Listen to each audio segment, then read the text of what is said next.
Given the rather lengthy development time of Final Fantasy XV, including its days as Final Fantasy Versus 13, some felt the game might become an unprofitable mess.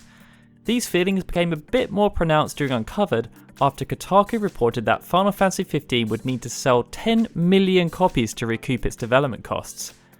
This claim was actually debunked the next day by Square Enix, who insisted that there was a communication problem and that Hajime Tabata was instead referring to the high goal which the development team had set themselves. Tabata himself also issued a statement in Famitsu where he reiterated that the number was nothing to do with profitability and that while the number was probably exaggerated, he made it public to demonstrate the team's lofty ambitions. So after this public commentary, we were left with a question: how many copies would Final Fantasy XV need to sell to become profitable? Well, we don't have an exact number, but thanks to a new interview that DualShock has conducted with Hajime Tabata, we do know that the game recouped all of its development costs based on the game's day one sales. And for those of you who don't remember, Square Enix were very keen to shout about the fact that Final Fantasy XV not only sold over 5 million copies on that first day, but also became the fastest selling game in the history of the franchise. It means that anything achieved after that point has made it go into the profit zone, well, in theory at least.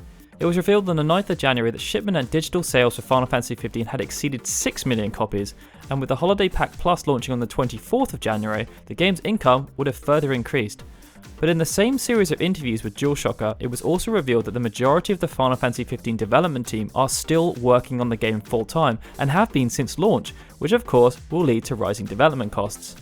This goes hand in hand with recent comments that Hajime Tabata made to US Gamer about them taking a more long-term view with Final Fantasy XV. Whereas many other studios look to push staff onto other projects and continue to work on DLC with a much smaller crew, based on the volume of sales they've seen, Tabata wants to continue updating the single-player game with both DLC and free updates that will look to enhance the experience. Lest we also forget that we've heard very little about that Final Fantasy XV VR content pack that was promised at E3 2016. I think one prominent example of this approach will be the rework of Chapter 13 that is set to go live on the 28th of March, but it can also be seen in the Moogle Chocobo Carnival event that's currently taking place. Neither of these updates cost any money on top of buying the base game, but enhanced options such as the Holiday Pack Plus and the upcoming Booster Pack Plus are available should you wish to purchase them. Tabata noted that he wants to maintain this approach for as long as possible, but at the moment they only have plans for a year of content. Other nuggets of the interview are that 1. While Tabata has consistently been very coy about bringing Final Fantasy XV to the PC, he has denied that they are thinking about porting to the Nintendo Switch as they don't believe the system could handle it. Number 2. We should expect more details about episode Prompto at PAX East. It's said that the DLC pack will reveal more about Prompto as a character. Number 3. Tabata also showed DualShockers the initial stages of the character creation feature that they are working on.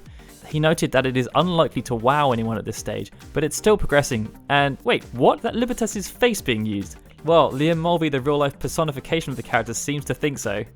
Anyway guys, are you surprised that Final Fantasy XV was able to be profitable on the first day of sale? And are you pleased to know how much they're committing to improving the game after its launch? Let us know in the comments below. And as always, if you enjoyed this video, please hit that like button and subscribe. Also, if you'd like to support the channel, please head over to our Patreon at patreon.com/FFunion. You can get your name at the end of videos like these awesome guys and even get stuff like badges. Alright, thanks for watching guys, this is Daryl, signing out. I'll see you next time.